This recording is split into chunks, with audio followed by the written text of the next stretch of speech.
Hey, what's up guys, Tony here, and before I get started on my Dust 514 beta review, I want to go ahead and show you guys the intro to the game, and if you've already seen it, go ahead and click on the annotation, it'll take you to the commentary. If not, take a look and let me know what you think about it in the comment section below. Welcome, soldier. You're about to jump into a galaxy of opportunity, wealth, destruction, and death. If you are adequately prepared, you are far less likely to die violently on the battlefield. Your war begins long before the first shot is fired. The equipment you choose, including your drop suit, weapons, and vehicles, will determine not only your odds of survival, but also your role on the battlefield. This equipment must be purchased from the marketplace and will not be returned to you should you lose consciousness or life in battle.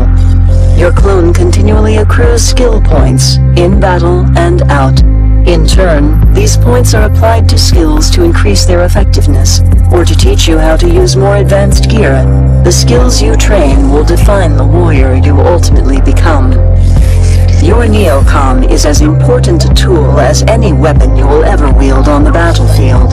It provides remote access to the market, allows you to customize combat fittings, plan your skill progress, communicate with other mercenaries, and most importantly, tracks all ongoing ground combat in the cluster.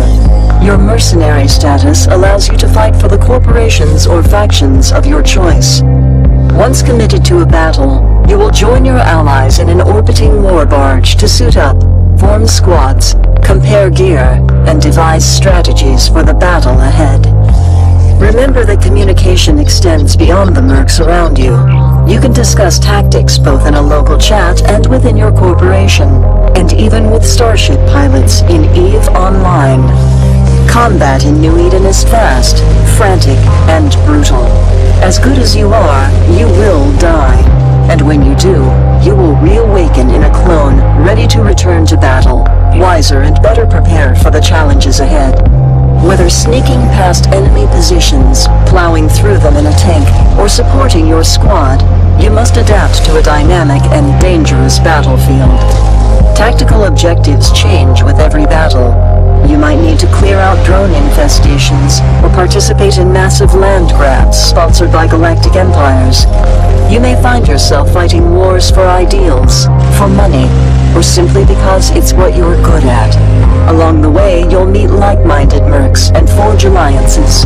Because one day, the land you're fighting for could be your own. Your teammates don't need to be your best friends, but you will need to trust them and work together as a unit. Being in the same squad will improve your combat effectiveness, and having a Starship pilot join you can provide substantial benefits, including orbital strikes on your enemies. Dust 514 is more than a chance to lay down blistering fire, rush over terrain in armored vehicles, and fight across the galaxy alongside your fellow mercs. Every battle, every action, every decision you make will bring the galaxy together, or tear it apart.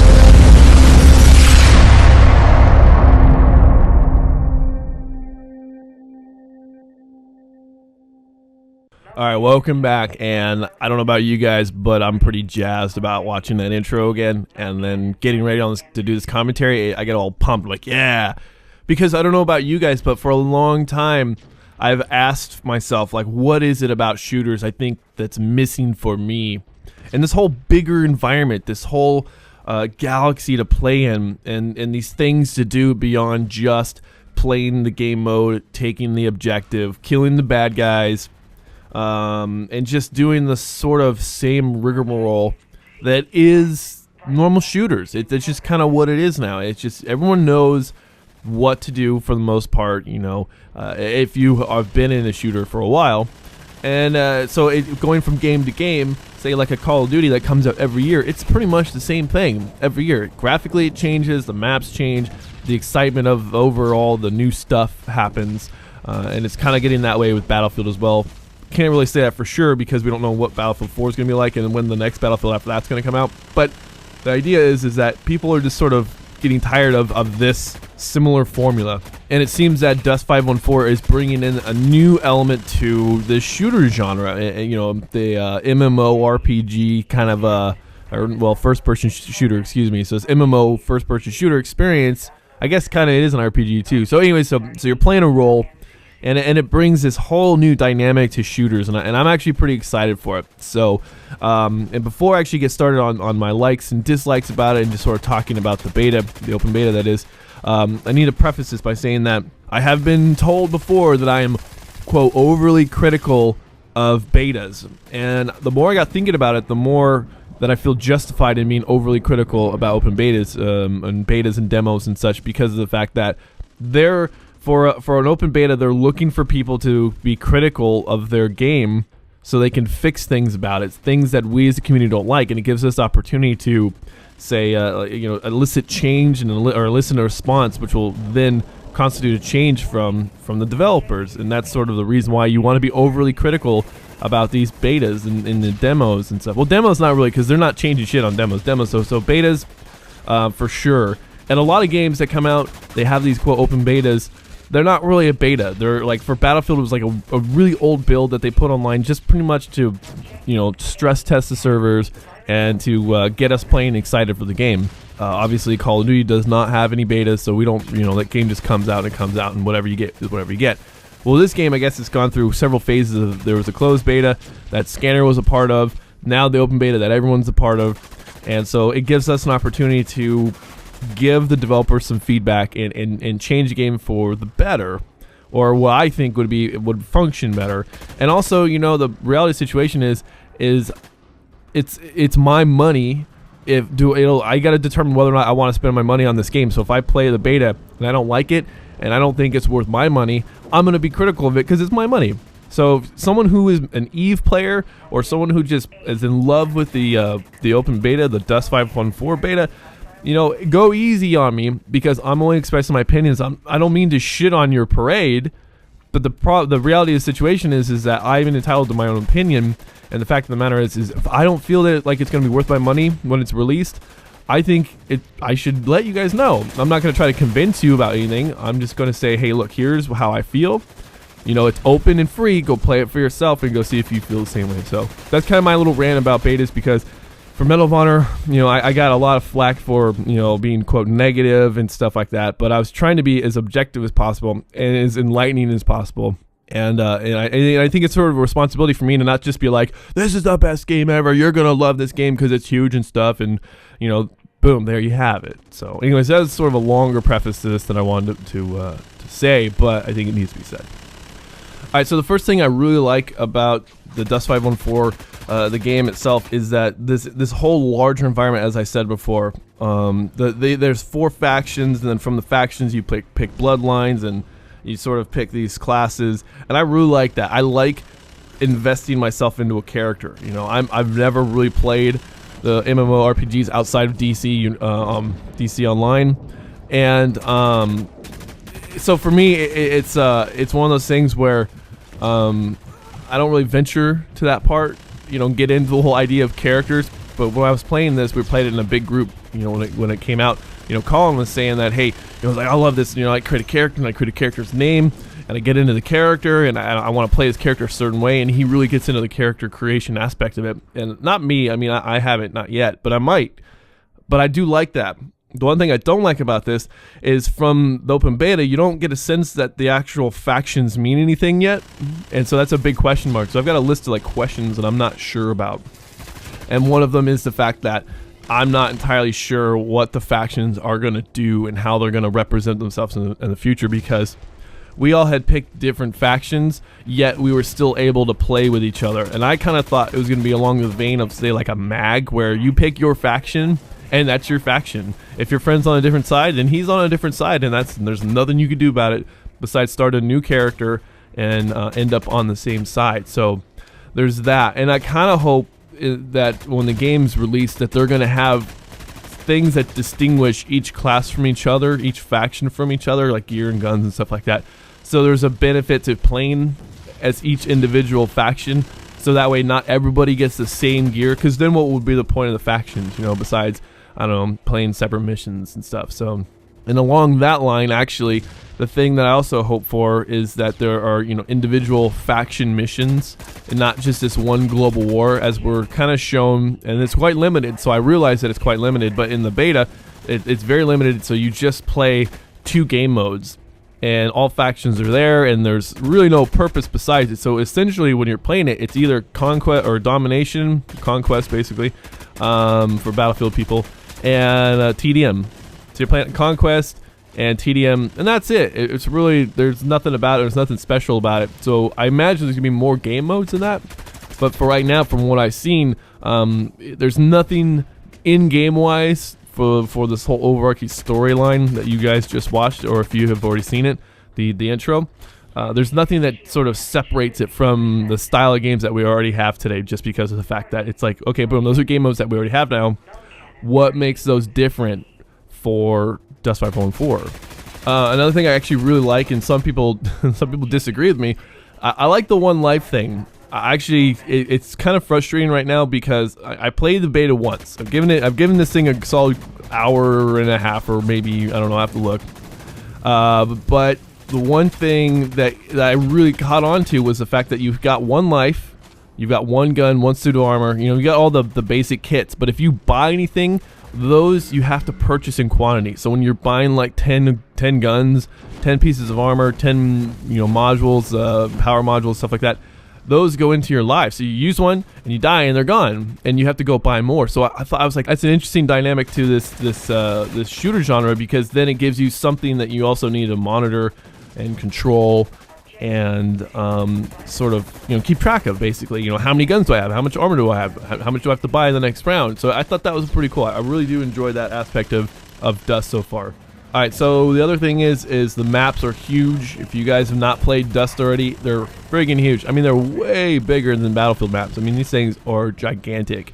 And they look pretty good too. And they kind of remind me of, I haven't played much Halo, but they kind of remind me of like Halo-esque sort of environments, you know, these really tall, square, plain, not plain looking, I don't mean plain looking and just like they don't look good, but there's just nothing to them, you know, it's like a factory or whatever.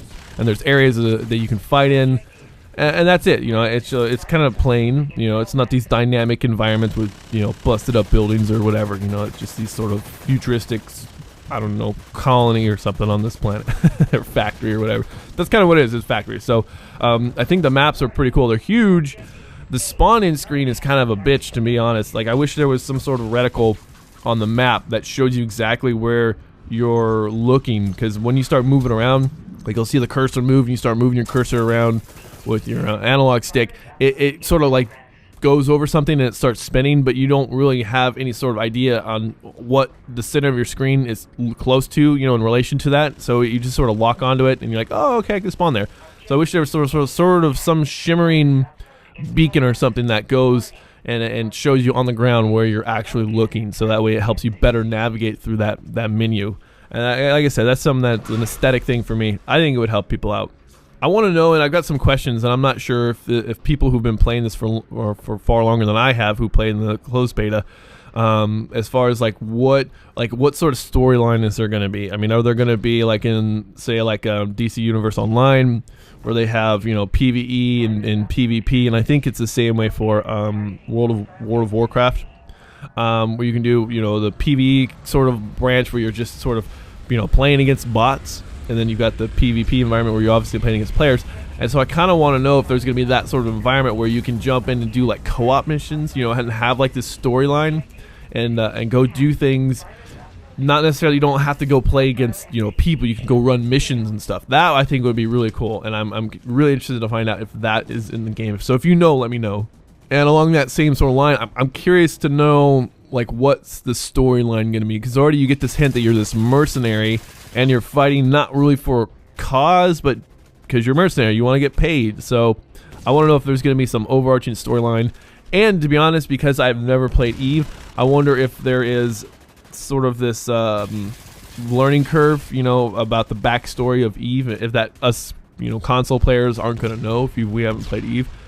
So again, that's the question, that if you guys have played EVE, or if you guys have been playing the closed beta, or maybe you've done your research and you might know, let me know in the comment section, because I'll be interested to know. Alright, so here we are. We're going to get to the dislikes, and this is going to be a lot of people's favorite part, of course.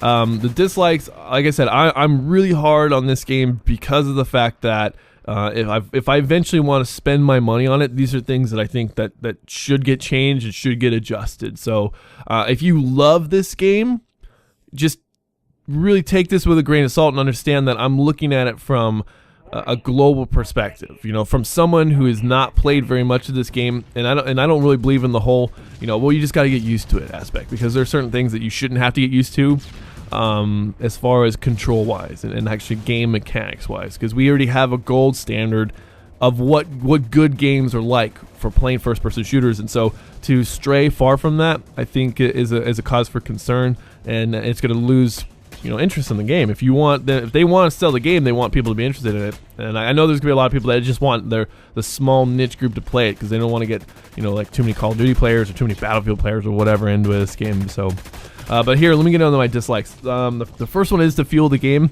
The feel of the game is really sluggish. It's like slow, I guess is a better way to put it. Even when I had cranked the sensitivity, the X and Y sensitivity up almost to 100, it still felt really slow to move left and right. That I think would be nice to get adjusted, because we're used to, like I said, the gold standards at Call of Duty and Battlefield, where you have these, and now Medal of Honor is down below them, but it's there, and Medal of Honor does feel slower than Battlefield as far as like movement wise, but Battlefield and Call of Duty, they do it really well, and so look to that sort of fine tuning of sensitivities. The bar, when you start out, it's like 30 and 30, and I had cranked it to like 90 and 60, and it still was like, oh, this is just way slower than I'm used to moving and looking and aiming down sight and everything. So that aspect, the slow aspect of that, it's not game breaking for me. It's not like I'm not going to play it, because that I will get used to it, if I do end up playing this game some more. The problem is, though, it's a hard thing to transition to, and when you're transitioning back and forth from shooters, it's nice to have some sort of consistency. My biggest gripe is the loadout crater, the drop suit crater, because there's no, like, you buy your gear in the marketplace and then you want to assemble your gear, and I tried doing this 3 or 4 times and it really wouldn't work, and every time I'd start a new loadout, I couldn't figure out like what was going on, and so I'd put some gear in there, and then I'd want to back out to check, oh, do I have this other gear, and then when I back out and I come back, my work was gone. So they need to have like a workbench, sort of like a one loadout workbench, where you can actually have this work in progress, and you can go in there and you can plug in gear and armor and power and weapons and miscellaneous items, and save it as a work in progress, and not have that lost, because that's what was going on. Like, I started loadout and it was lost, after I exit out the screen and go back to the marketplace to like buy another piece. I want to be able to buy stuff and put it together, and then once it's done, boom, crate it and put it into my inventory and into my my loadout. So like a far more, I don't know, user-friendly loadout, sort of a workbench, I think would be awesome. That's my biggest wish right there, is for this loadout workbench, because I think it's necessary. There's a lot there, and there's a lot to do, and I know when the game comes out, if I'm playing it, I'm going to be going back and forth from Marketplace. It's going to drive me mad if I can't just like save a loadout and kind of piece it together as I'm playing. The classes, I actually do like all the classes. The one thing that I thought was a little weird coming from Battlefield is that the anti-armor class, was the primary weapon was a rocket launcher, and the backup was a pistol. And so when you're not encountering a lot of armor, you're sort of a liability to your team. And so I do like, and I'm not saying like it should be more like Battlefield, but I do think that Battlefield does something right with this, is the engineer has primary and secondary that is unique to that class for the most part, and then they'll have the actual functional weapon, the part that makes them an engineer, the blowtorch, and then of course a rocket launcher or an anti-air Stinger Igla. And I do like that, and I thought that maybe that should be incorporated, because we want to be effective on the battlefield, but when you're running around with a pistol and a rocket launcher like I did that one time, I was like, well, I'm freaking useless. I can't do anything unless there's armor there. So I guess maybe it's like a specialized role that, like, hey, look, if you see armor, you got to go kill it, but then you got to switch your gear, which doesn't, like, if you're good enough, then like when will that ever happen? When will you switch armor, quickly? So I kind of like the idea that, like, make me effective against personnel, and then also make me effective against the armor. So anyways, that's just my take on it. And lastly, the one thing that I did find to be kind of annoying is the button layout. They had the default button layout and nothing else. And it'd be cool if they had custom mapping, but it would be also cool if they brought in button schemes that are similar to the other major titles, and you can go ahead and select that. Because for me, ergonomics are a big thing. If I have to try to if something doesn't function well when I'm using it in my hand, so like the control layout, then it just it kind of, I don't know, irks me, I guess, to a certain extent. I don't really like it. So hopefully when the game's released, they'll have different button layouts or maybe a custom button mapping system. That would be the best thing. So anyways, guys, let's see here. What else to talk about? I guess the game mode we were playing, this is sort of like domination. And like I said, my impressions of the game is I really am blown away by the scope of it. I really like what they're doing. I like the direction that they're heading in. I just see, like I said, the things that I think that that are issues that should be looked at. But otherwise, it's a really fun experience, and so I'm gonna do my best to try to get in and play some more of it. But the night that I did play, I had a little bit of frustration with the game because there were clear just separation between the players who had played the closed beta and they were really good at the game, and then the noobs like myself who were running in and dying. So not everyone's on an equal footing, so it's a little hard. You know, people are obviously been played the game for a while, and I played it for like an hour and a half at most, and I was just getting raped, and it wasn't fun. So those guys who know what they're doing are just shitting on the noobs like myself, and that's what was going on. So I'm gonna try to give it another shot. Maybe try to do some live comms or whatever, but it's a really long game, and I don't know how enjoyable it is to watch. But let me know in the comment section if you guys are playing the open beta. How do you like it? What are the things you really like about it? What are the things you really don't like about it? Are the things you think that should be changed? And if you play the closed beta, what has changed from the closed beta excuse me, to the open beta? Because from what I understand, you know, this is like a genuine beta. This one is not a preview of the game at all. This is something that's actually a work in progress. So anyways, like I said, I'm interested to look at the contrast and know where the game has gone. So anyways, guys, sorry it's kind of a long video, but it's a big undertaking and a huge open beta. So anyways, thanks for watching, thanks for subscribing, and I'll talk to you guys later.